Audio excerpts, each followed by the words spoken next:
Ya, sahabat muslim dan pendengar radio Arisala FM yang dirahmati Allah Subhanahu wa taala. Terima kasih masih setia bersama kami di program Bicara Sunnah. Ya, bagi sahabat muslim dan pendengar radio Arisala FM yang eh, ingin bergabung bersama kita, ingin bertanya seputar eh, materi kita pada hari ini, ada yang belum jelas, silahkan di nomor interaktif kami di 0617944280. Sekali lagi 0617944280, ataupun Anda bisa mengirimkan melalui pesan singkat di 0813 700 31616. Sekali lagi 0813 700 31616. Ya, terima kasih juga kami ucapkan kepada produk baju Al-Amwa yang telah mensupport program ini. Jazakumullahu khairan jaza. Ya, Ustaz, tadi kita telah membahas sunnah sebelum salam saja di tahiyat akhir. Nah, ya. Tadi juga sudah sedikit dibahas mengenai arti dari doa yang disampaikan tadi. Kaum muslimin, maka yang pertama kita ulangi, yang pertama yang kita berlindung dari Allah Subhanahu wa taala setelah tasyahud kita dan sebelum salam kita adalah berlindung kepada Allah dari Jahannam. Maka kalau ditanya apa yang paling harus kita lindungi tubuh kita, diri kita ini kaum muslimin kepada Allah, maka jawabannya adalah neraka. Karena neraka adalah balasan terburuk bagi seorang yang hidup di dunia ini terhadap atau atas alasan apa-apa yang telah dia lakukan di dunia dahulu. Seperti itu. Maka Jahannam ini kaum muslimin yang betul-betul harus kita berlindung kepada Allah Subhanahu wa taala, jangan sampai kita menyepelekan hal masalah neraka, surga, masalah akhirat-akhirat yang itu pasti dan sangat-sangat pasti terjadi setelah kematian kita atau setelah bangkitnya hari kiamat. Bahkan ya neraka paling ringan pun sangat pedih saja. Ya, neraka, balasan di neraka aja itu batu yang diletakkan di bawah telapak kaki itu, tapi rasanya sampai kepada otak-otak ubun-ubun, seperti itu panasnya. Dan ini sebagaimana kita ulangi juga tadi, panas di dunia ini kaum muslimin satu tingkatan. Artinya ada 69 lagi kata Nabi SAW dalam hadis riwayat Imam Muslim yang akan menanti kita kalau kita tidak lulus ujian, tidak patuh kepada Allah Subhanahu wa taala di dunia ini. Wal iyadu billah. Baik. Kemudian selanjutnya kaum muslimin kita berlindung kepada Allah Jalla wa ala dari azab qabr. Azab qabr. Allahumma inni a'udzubika min adzabi jahannam wa min adzabil qabri. Kaum muslimin, sesungguhnya azab kubur itu nyata. Oke, Husain. Dan tidaklah kita masuk kepada kuburan kalau kita belum mati. Dan kematian kaum muslimin adalah hal yang pasti. Hidup adalah sebuah ketentuan dari Allah Subhanahu wa taala. Mati adalah sebuah kepastian dan surga atau neraka adalah sebuah pilihan bagi kita semua.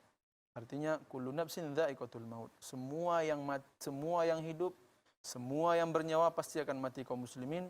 Maka kita berlindung kepada Allah setelah kematian kita untuk kebaikan kita. Karena azab kuburan itu pasti adanya. Dan di antara dalil atau petunjuk atau bukti adanya azab kubur di alam barzakh hadis ini. Hadis yang diriwayatkan oleh Imam Muslim rahimahullah. Kata Allah Jalla wa ala, "An-naru yu'raduna 'alaiha ghuduwan wa 'ashiyya." Sesungguhnya neraka ditampakkan bagi para keluarga Firaun. Akhi Husain, dalam Al-Qur'an itu ghuduwan wa 'ashiyya, pada pagi dan sore harinya. Di alam kubur ditampakkan. Kemudian wa yaumal qiyamati, kemudian kata Allah, nanti dan pada hari kiamat, adkhilu ala fir'auna asyaddal azab. Maka setelah itu hari kiamat nanti, maka masukkan ala Fir'aun, Fir'aun dan beserta keluarga-keluarganya asyaddal azab, balasan atau azab yang paling pedih. Seperti itu kaum muslimin. Maka seseorang dan yang paling pedih dan yang paling hina kaum muslimin ketika kita masuk kepada kuburan kita, kemudian orang-orang pergi dari kita, kemudian datanglah dua malaikat Munkar dan Nakir, malakani aswadani azraqani, malaikat yang hitam lagi kebiru-biruan, wa yujlisanihi, dan mendudukkan kita dan mendanya kepada kita, "Marabbuk?" Siapa Tuhanmu? wa ma dinuka, apa agamamu? Wa manil ladzi bu'itsa fikum, atau wa man nabiyyuk, siapa nabimu? Seperti itu kaum muslimin. Pertanyaan kaum muslimin, pertanyaan yang ditanyakan oleh orang-orang yang tak pernah sekolah sampai yang pada titel yang paling tinggi profesor. Apapun titelnya, sejauh manapun dia belajar, maka pertanyaan tetap, man rabbuka, ma dinuka, wa man nabiyyuka. Maka seburuk-buruknya kaum muslimin, orang adalah yang ketika dia kebingungan menjawab pertanyaan tiga tersebut. Maka kita berlindung kaum muslimin kepada Allah Subhanahu wa taala dari azab kubur. Azab kuburan. Ini masih azab kuburan kaum muslimin. Memang kata para ulama juga azab kuburan itu ada yang daim, ada yang selamanya.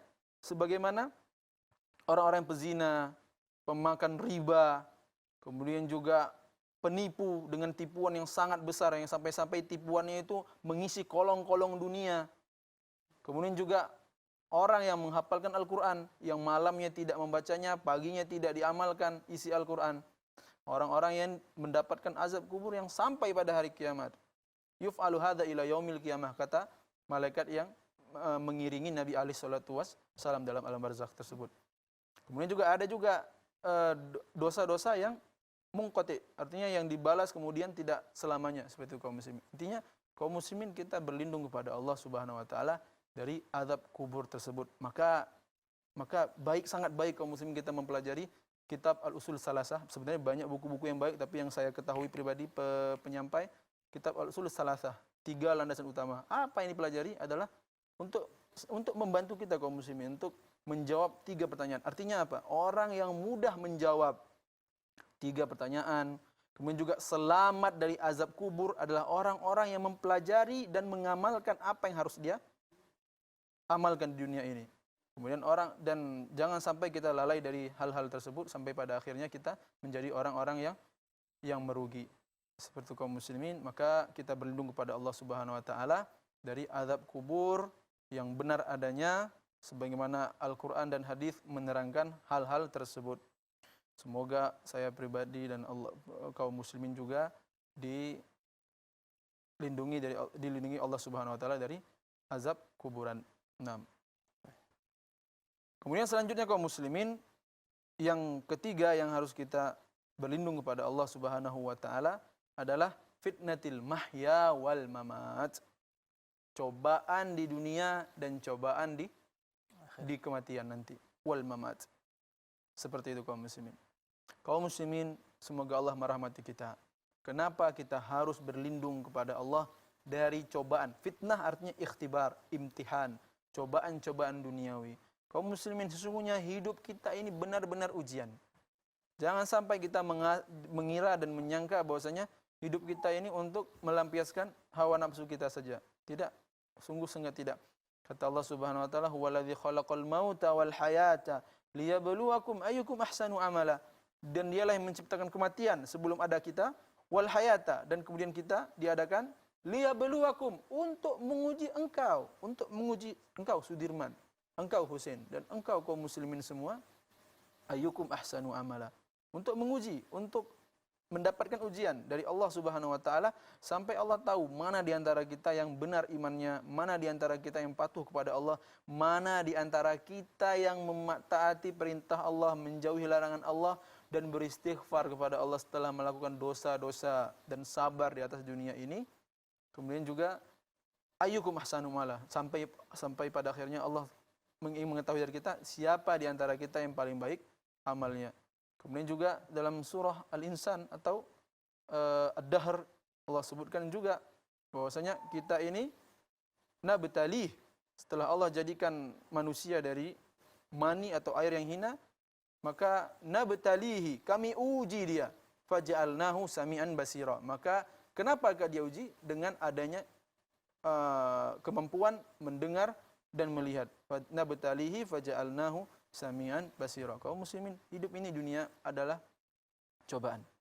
Sebagaimana kata Allah Subhanahu wa taala dalam surah Ali Imran, A'udzubillahi minasyaitonirrajim, "Zuyyina lin-nasi hubbus syahawat minan nisa wal banin wal qanatiril muqantarah minadh dhahabi wal fiddah wal khailil musawwamah wal an'am wal harth, dzalika mata'ul hayatid dunya." Begitu akhi Husain.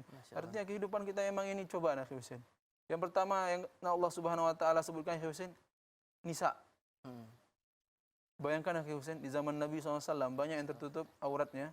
Itu pun para sahabat udah kewalahan. Sampai-sampai kata Nabi SAW, "Ma taraktu fikum fitnatan adarru 'ala rijali minan nisa." Saya tidak tinggalkan cobaan, artinya setelah wafat Nabi SAW, saya tidak tinggalkan cobaan yang lebih besar lagi bagi kaum muslimin atau laki-lakinya, fitnatan yang lebih besar dari wanita. Seperti itu. Maka banyak di sini kehidupan kita ini, apalagi kehidupan kita bukan dilandasi, apalagi negara ini tidak mengamalkan syariat Allah Subhanahu wa taala, maka di sana sini banyak kali kita lihat aurat-aurat wanita yang sangat menggoda hati kita, yang kalau kita tidak banyak-banyak mengingat Allah Subhanahu wa taala kaum muslimin, maka ini sungguh sangat membuat kita rugi di dunia. Baik, Ustaz, jazakallah khairan, Ustaz. Insyaallah kita akan lanjutkan kembali sahabat muslim dan pendengar radio Arisala FM yang dirahmati Allah Subhanahu wa taala. Jangan kemana-mana, insyaallah kita akan kembali lagi setelah jeda-jeda berikut ini.